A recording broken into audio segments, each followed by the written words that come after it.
Hello mayang ngasi aina lakhusariba topic asidi another gospel or another Jesus. Atopa gospel natraga atopa Jesus hariba asigi maramda khara ngangjarake. Ahanbada ikoi ishoda patna tausi. Shagada laiba ipa isho yam thagachare ikoi na hujik malemda nahana takpiramba wapau adu nataba atopa wapau masandole basigi maramda atopa Prabhu amagi maramda takpiri basigi maramda tolaba nangayana ngangadro basida nahana popibu tariba pungkuning rasuna ki mapana idabu pordo pinabiyana Prabhu Yeshu Krista igi minda kuramjare. Amen. Ikoi ahan bada Galatians 1:6 to 8 paminase aina ngai madudi nakhoina ishona kokharba Krista gi Thaujan atudagi nakhoina yamna thuna lakthokiba asidagi laktholaga atopa gospel amada lakthokiba asida ai yamna ngakpa phawi hai masida Galatians leiriba isnau sinda polna hai nakhoina Krista gi Thaujan adugi maramda ikoina aphawo pawdo sandre adubu kanagumba mi amana ikoina sandoibo wapaw adugi ona tainabada wapaw ma sando kanda ikoina sandolibo wapaw adu nakoina thuna thadoe masida aina ngai habne chinausa masidi aikoi hoji Prabhu Jesu na ani shubada na pagi mamang leriba mi kya marumna hoji malem asida Bible da takpi daba Prabhu Jesu Krista na takpi daba ma ki sebok sing na takpi daba atopa gospel ama aikoi gi marakta Bible da takpi daba ama hoji kanna sandoli masigi maramda aikoina yamna section batai aduga aikoina Bible da takpigiba Prabhu Jesu Krista nataba atopa mahak manadaba atopa amasu ngasi sandoleba masidagi aikoina yamna section batai masi karino haibje aikoina hingna seba masi verse 7 which is not another masi atopa amadi nate but there be some that trouble you adugu nakhoibu onaiba khara le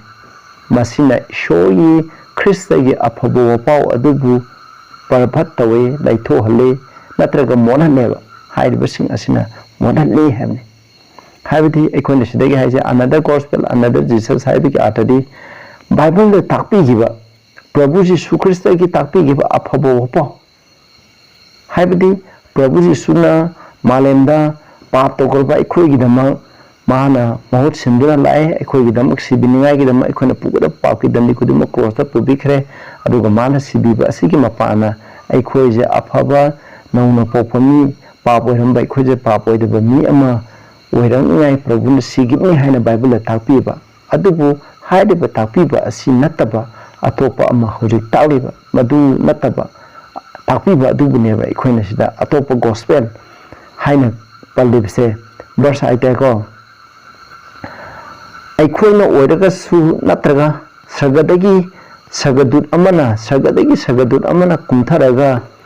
aikoina nakhoida sandokhraba wapaw adu nataba atopa wapaw ama sandopa tarabdi sandoliba mahak adu ishona sira phangbo ishnu hai snaw sangasidi aikoigi marakta oji Christian snaw sing marakta procession isaw sing marakta asigimba polna sira phangshnu haiba mi sing adugi marakta Kamar miyaureba maramdi makoina polna Prabhu Yesu Krista magi saboksina sandokiba wapaw nataba ma aikoi marakta hoji kanna sandoloriba hairiba adudi karino haibda aikoi Prabhu da thajragadi aikoi pap tawrasu yai aikoina pap thadokpa ngamoi aikoi Prabhu da thajragadi aikoina phana phataba tawrasu aikoi sarga sakani maki thaujana kupsin dikhrabani haina sandolariba masi Bible ki ona tainabani masi saitana puthokpa aranba gospel neba masi maramdai makhata naijake aduga isnaw sana khoina egi sermon ase yengbo matanda I matamaitana maram oidana aina ngangliba verse ase amamamta screen da wanba yai adubu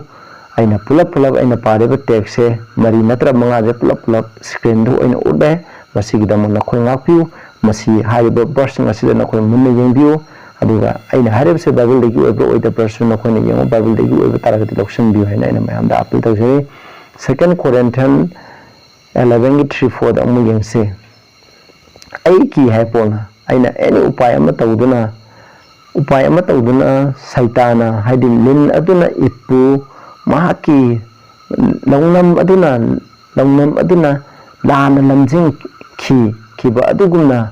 nakhoi puning adusu chamba haidi Krista da leiba chamba adudagi nakhoi bu molan gadara haina ina kijaba phawi hai adusida for if he that come preach another Jesus nakhoi da atopa Jesus ama nakhoi da kanaguma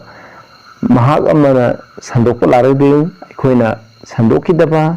aikoina phangidaba thawai ama ko tak if he receive aikoina phangidaba thawai ama nakhoi na phangnabadi natraga sidai ko natraga atopa gospel habdi aikoina yakidaba atopa gospel ama kanaguma amna laktarabdi you might well bear with him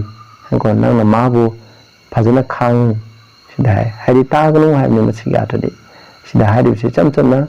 kanaguma mi amna atopa Prabhu Jesus Krista aikoina sandokidaba aduga atopa thawai aikoina phangidaba thawai ama atopa gospel aikoina yakidaba ama sandokpa laragadi mahak mangonda awaba khanganu haibni mabu loksangnu haibni masidai se hauji isinau samasi gi tangkakse khoida yaureba khoina yengse khoina phajana khangai gospel life se karino ai samna num ngangge yengasidi gospel life se karino Prabhu laksi karino haibse masineba hauji mayam sandona gi se sumbra lamba haibse khoina yengse Matthew 1:21 na gospel haibse gi asang meaning adu piri sida yengsi ko mahangna masanupa ama porakani mahaki mami Jesus koguni maramdi mahangna maki misingbu makhoi gi paptagi heaven English da he for himself saved his people from their sins heaven English da from haibagi meaning di out of heaven in heaven te in their sins heaven sida Bible na haramagadi for himself saved his people in their sins haramagadi akhoi mina sandona bo pawji yaiba adu masina habidi makhoi gi paptagi habine makhoi gi paptagi out of their sin ai papi tawre akhoi kudimok pap tawkre pap to khubra akhoi se pap tawna akhoi kanbigini hamate aina tawdiba pamni hatpa mitumyo lanaba masin thibangang ba oidaba ngangba ima ipana haibe indaba punamak tawduna leiba pap ado madu tawraga tawduna leirika ebu kanbigini habinate madu tawhandana ishona ikhoibu madu tawhandana ikhoibu kanbikani haibne masida haribse Prabhuna haibne ikhoigi pati kanbikani haina masida haribse masi aseng masina taba wapau ama khoina taba taragadi madu aseng wapau nateba ikhoi hoji mayam toina hai aina sermon kya tai profession nisna usna mayam mukhi lusing basing ojasing tapi mayam tare madudi thawjana ikhoi kanbi khrami Prabhu da thajaragadi mahak hauji aina Prabhu da thajarabdi ai hauji mak kanbi khre ai sarga chalabne haina mising takpideba masida aranbane aina Prabhu da thajai habse karina saki ogini ai Prabhu da thajai haraga ai huranuna leiraba ai Prabhu thajamna te adugo midu kanbi roiba Prabhu da thajai haraga pap tawduna leiba mana haukiba punsida isho khangdi da tawduna leiba pap sido Prabhu da thajai impana mahak nauna pokpa misang ama waraktraba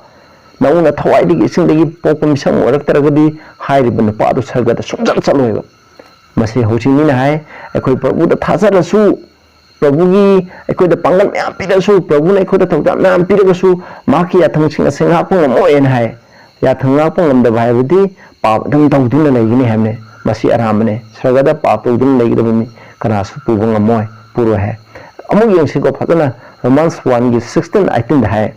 aina Krista gi wapau adugi dama aphabu wapau adugi dama ai ikaiba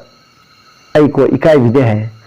maramdi masi hai ko it is the power of God unto salvation masi shakti ni hai karamba shakti thajariba mepung khudin da Jews amasung Greek singda aduga aikoi Gentile singda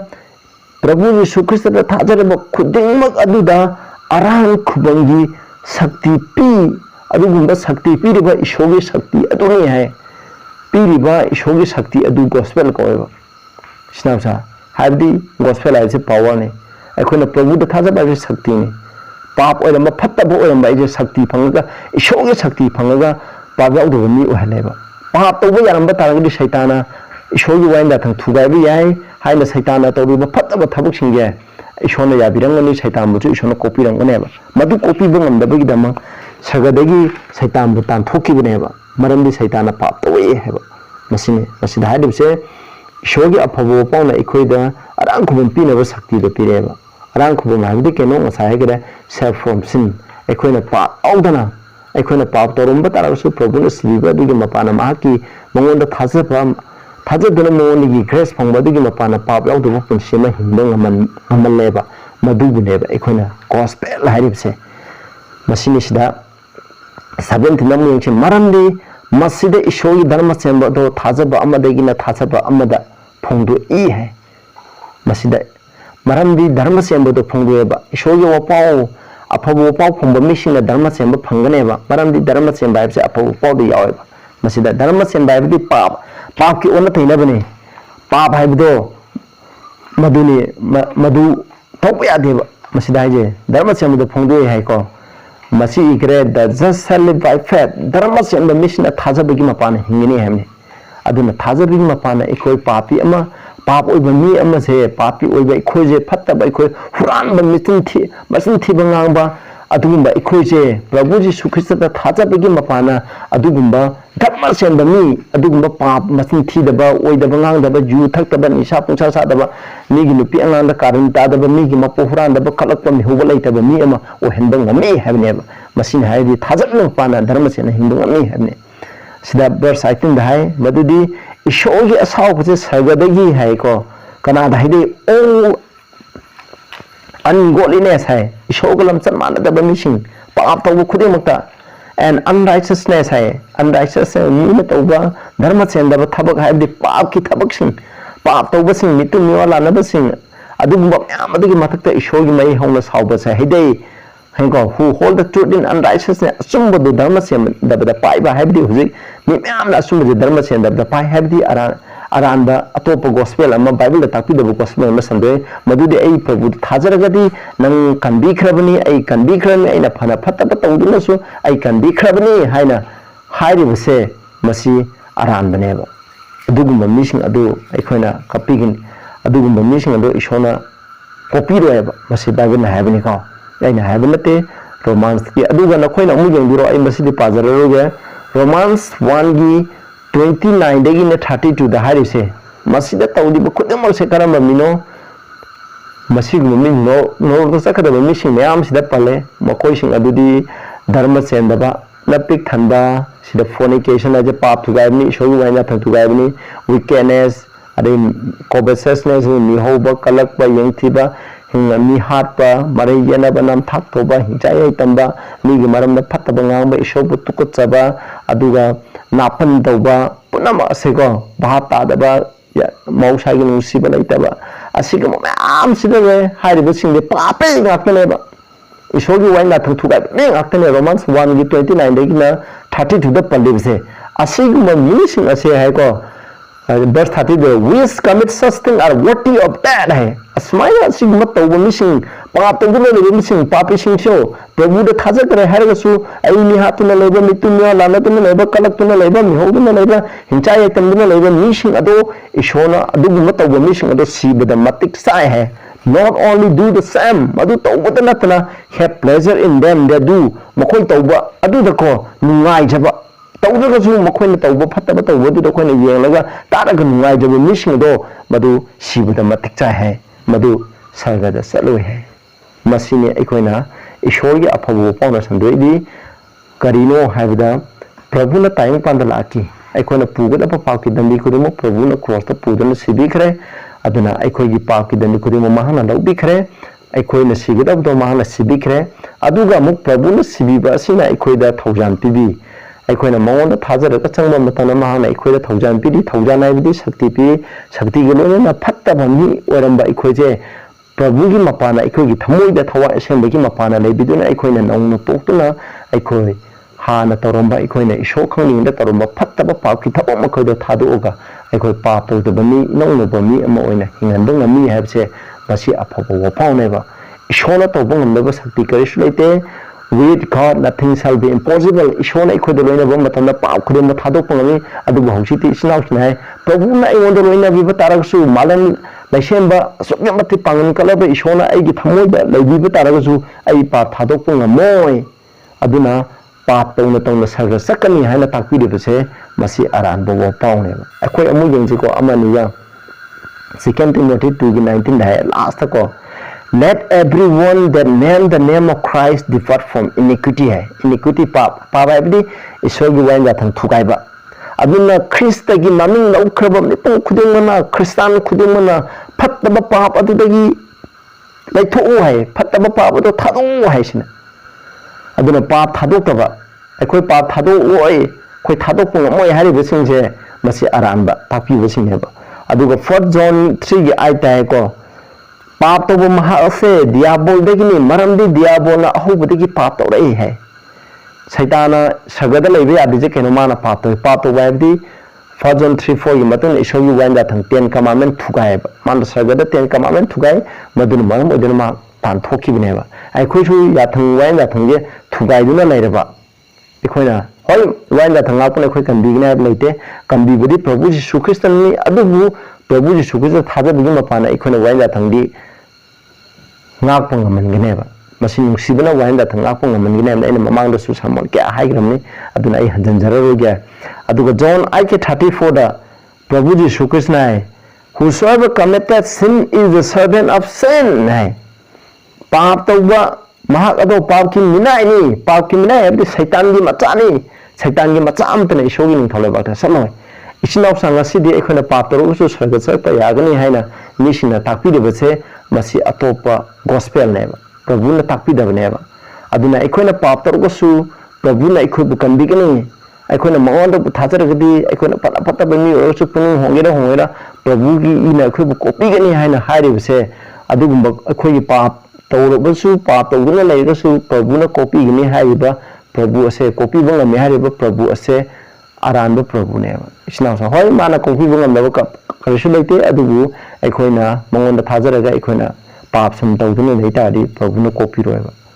hengo mara asini koina pap tawba yade habsneba aduna Bible na takpi bigi mateng nadi aphabo paudi karino Prabhu na sibikhre sibebesi mapana asukki matik solamba isogi wainga thanga apngamdaba koi mathanda siduna leireba ekhoje mangonda thajaduna mangonda changjaraga Prabhu na ekhoida laaga ma ki thaujan pibiraga ma ki shakti loinana ekhoina pa makhai che loina thadokpa ngamba anouba punsi ama hinganba ngamba anouba dharma sembagi punsi ama hinganba ngamni habse masi aphabo wapauneba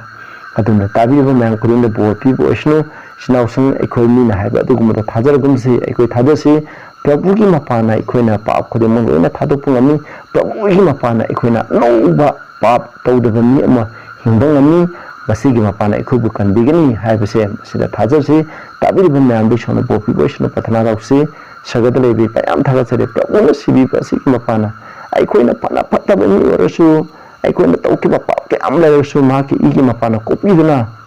nathana ekhoi pap ekhoina pap toruma punsi mai jo onthoktuna nouba pap ta chendaba misa amo ohenda ngami haiba asigi dama thagachari Prabhu gi nungde khuramjari amen